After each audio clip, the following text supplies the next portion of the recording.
ప్రార్థన చేయకుండా ఆపేస్తుంది. పాపం ఏం చేస్తుందండి? ప్రార్థన చేయకుండా ఆపుతుంది.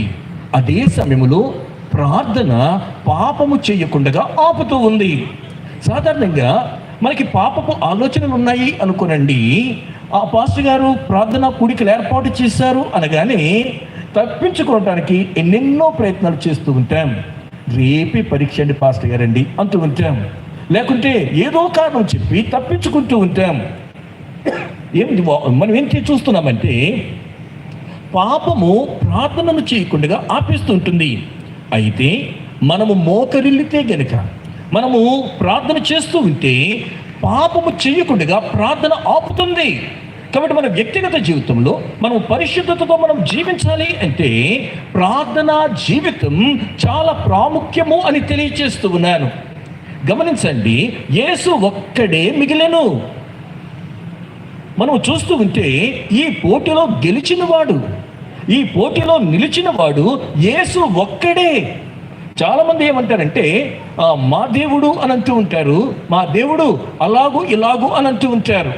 అయితే కాదు, ఇలాంటి లక్షణం ఉంది, దేవుడికి ఉండకూడని లక్షణం ఉంటుంది అంటే వారేమంటారంటే అయ్యా చంద్రుడికి మత్సే అందమండి అంటారు. ఏమంటారు? చంద్రుడికి ఏదమందో మత్స అందం ఉంటుందండి? చెప్పండి, మీరు చెప్పాలి. ఏమన్నా మచ్చలు పెట్టించుకుంటామా? లేదు కదా. హాస్పిటల్స్కి వెళితే ఒక బోర్డు మనకి కనబడుతూ ఉంటుంది. ఏమంటుందంటే స్పాట్స్ ఆర్ గుడ్, మచ్చలుంటే చాలా బాగా ఉంటుంది అని. ఒక చిరుతపులి బొమ్మ, ఒక జిరాఫీ బొమ్మ అన్నీ వేస్తారు. మచ్చలుంటేనే అందం వాటికి. బట్ నాట్ ఆన్ మీ, కానీ నా మీద కాదు. మచ్చలు అందం, వాటికి అందం, కానీ నాకు అందము కాదు. దేవుడు అన్నవాడు పరిశుద్ధుడు కావాలి. నేను సేవించుచున్న దేవుడు, నీవు సేవించుచున్న దేవుడు పరిశుద్ధుడైన. కాబట్టి మనం చూస్తూ ఉన్నాము యేసు ఒక్కడే మిగిలేను. ఎందుకు యేసు ఒక్కడే మిగిలాడు అంటే మనం చూస్తూ ఉన్నాము అందరూ వారి వారి ఇంటికి వెళ్ళారు, కానీ నా యేసయ్య ఒలీవల కొండకు వెళ్ళెను. మన వ్యక్తిగత జీవితాలలో ప్రార్థనా సమయము అనేది చాలా ప్రాముఖ్యమైన సమయం. ఒక సమయాన్ని మనము కేటాయించుకోవాలి. దేవునికి సముఖానికి వెళ్ళి మనము ప్రార్థించే అనుభవాన్ని సంపాదించుకున్నప్పుడు మనము పాపము చేయటానికి అవకాశం ఉండదు. మనము లోకేచ్ఛల మీద మనము విజయం పొందుకుంటామని దేవుని యొక్క వాక్యాన్ని బట్టి నేను తెలియచేస్తూ ఉన్నాను. యేసు ఒలీవల కొండకు వెళ్ళెను అని అంటూనే అది ఆయనకు వాడుక అని మనం చూస్తున్నాము. 8వ వచనానికి వస్తే తెల్లవారగానే యేసు తిరిగి దేవాలయములోనికి రాగా అని ఉంది. యేసయ్య ఎలాగో కాలము గడుపుతూ ఉండేవారు అని అంటే ప్రియులరా మనం చూస్తూ ఉంటాము కదా.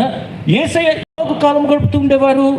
రాత్రంతా కూడా ఒలీవల కొండను ఆయన ఉండేవారు. ఉదయకాలం అయ్యేటప్పటికి దేవాలయానికి వచ్చేవారు.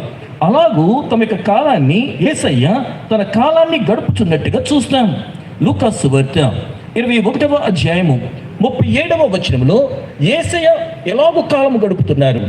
ఆయన ప్రతిదినము పగటియందు ఏమో దేవాలయములో బోధించుచు, రాత్రి వేళ ఒలీవల కొండకి వెళ్ళుచు కాలము గడుపుచుండెను. ప్రజలందరూ ఆయన మాట వినుటకు దేవాలయములో ఆయన యొద్దకు పెందల కడ వచ్చుచుండిరి. అమ్మా, ఈ యొక్క ప్రశ్న వేసుకునండి, మనం కాలం ఎలా గడుపుతున్నాం? మన కాలం ఎలా గడుస్తుంది? ఏమోనండి, అలా గడిపేస్తున్నానండి అంటారు. లేదు, దేవుడు మనల్ని సజీవులుగా ఉంచారు అంటే మనము చక్కగా ఈ కాలాన్ని సద్వినియోగం చేసుకోవాలి. కాలమును సద్వినియోగం చేసుకున్న వారు జ్ఞానుల జాబితాలోనికి ఎక్కుతారు. అజ్ఞానులు కాల విలువ తెలియదు, కాలాన్ని పాడు చేసుకుంటారు. నా యేసయ్య యొక్క అడుగు జాడలలో మనం నడిస్తే ఆయన పరిశుద్ధుడై ఉన్నలాగున మనమును పరిశుద్ధులం అవుతాం. ఒకటి, ఒలీవల కొండకు వెళ్ళాలి. రెండవది, ఉదయం అయ్యేటప్పటికి ఆయన ఎక్కడికి వచ్చారు? దేవాలయంలోనికి తిరిగి రాగా అని ఉంది. ఇది మనకేమి తెలియచేస్తుందంటే సహవాసాన్ని తెలియచేస్తూ ఉంది. ఒక చక్కని సహవాసాన్ని మనం ఎన్నుకోవాలి, ఎంపిక చేసుకోవాలి. మనం ఆత్మీయంగా వృద్ధి చెందాలి అంటే, ఆత్మీయంగా ఆశీర్వదింపబడాలంటే మనము మంచి సహవాసాన్ని ఎన్నుకోవాలని తెలియచేస్తూ ఉన్నాను. దుష్ట సాంగత్యం అండి మంచి నడవడిని చెరుపుతూ ఉంటుంది. కాబట్టి నువ్వు ఎవరితో